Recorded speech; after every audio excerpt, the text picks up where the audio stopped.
Iran ও যুক্তরাষ্ট্রের মধ্যকার চলমান সংঘাতের সরাসরি প্রভাব পড়তে শুরু করেছে মার্কিন অর্থনীতিতে। ক্রমবর্ধমান মুদ্রাস্ফীতি আর জীবনযাত্রার ব্যয় বাড়তে থাকায় বর্তমান প্রেসিডেন্ট ডোনাল্ড ট্রাম্পের উপর থেকে আস্থা হারাচ্ছে দেশটির সাধারণ মানুষ। সিবিএস ও ইউগভের সাম্প্রতিক এক যৌথ জনমত জরিপে এই তথ্য উঠে এসেছে। জরিপে দেখা গিয়েছে, গত মার্চ মাসের শেষের তুলনায় ইরান যুদ্ধের প্রতি মার্কিন নাগরিকদের সমর্থন 38% থেকে কমে 36%-এ নেমে এসেছে। বর্তমানে 64% মার্কিন নাগরিকই এই যুদ্ধের বিপক্ষে অবস্থান করছেন, যা যুদ্ধের শুরু থেকেই দেশটিতে এই সংঘাতের অজনপ্রিয়তাকে স্পষ্ট করছে। বিশেষ করে মধ্যপ্রাচ্যে মার্কিন নাগরিক তৎপরতা বাড়ার পর বিশ্ববাজারে তেলের দাম বৃদ্ধি এবং এর ফলে যুক্তরাষ্ট্রে পণ্যমূল্যের ঊর্ধ্বগতি জনমনে তীব্র অসন্তোষ তৈরি করেছে।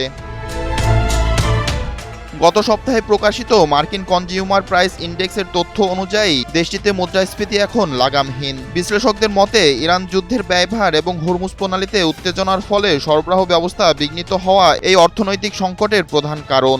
সাধারণ মার্কিনীদের দৈনন্দিন খরচ সামলাতে হিমশিম খেতে হচ্ছে, যার প্রভাব পড়েছে রাজনীতির মাঠে। পরিস্থিতি নিয়ন্ত্রণে ট্রাম্পের সক্ষমতা নিয়ে জনমনে বড় ধরনের প্রশ্ন দেখা দিয়েছে। জনমত জরিপ বলছে, সংকট মোকাবিলায় ট্রাম্পের উপর জনগণের আস্থা এখন তার প্রেসিডেন্সি মেয়াদে সর্বনিম্ন পর্যায়ে পৌঁছেছে।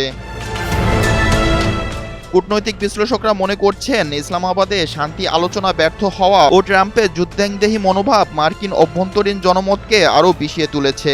একদিকে যুদ্ধের ক্রমবর্ধমান খরচ, অন্যদিকে বাজারে নিত্যপণ্যের অগ্নিমূল্য। এই দুয়ের চাপে পড়ে মার্কিন ভোটাররা এখন যুদ্ধের চেয়ে স্থিতিশীল অর্থনীতির দিকেই বেশি মনোযোগ দিচ্ছেন। আগামী দিনগুলোতে এই অনাস্থা ট্রাম্প প্রশাসনের জন্য বড় ধরনের রাজনৈতিক চ্যালেঞ্জ হয়ে দাঁড়াতে পারে। বিপ্লব শেখ, এনটিভি অনলাইন।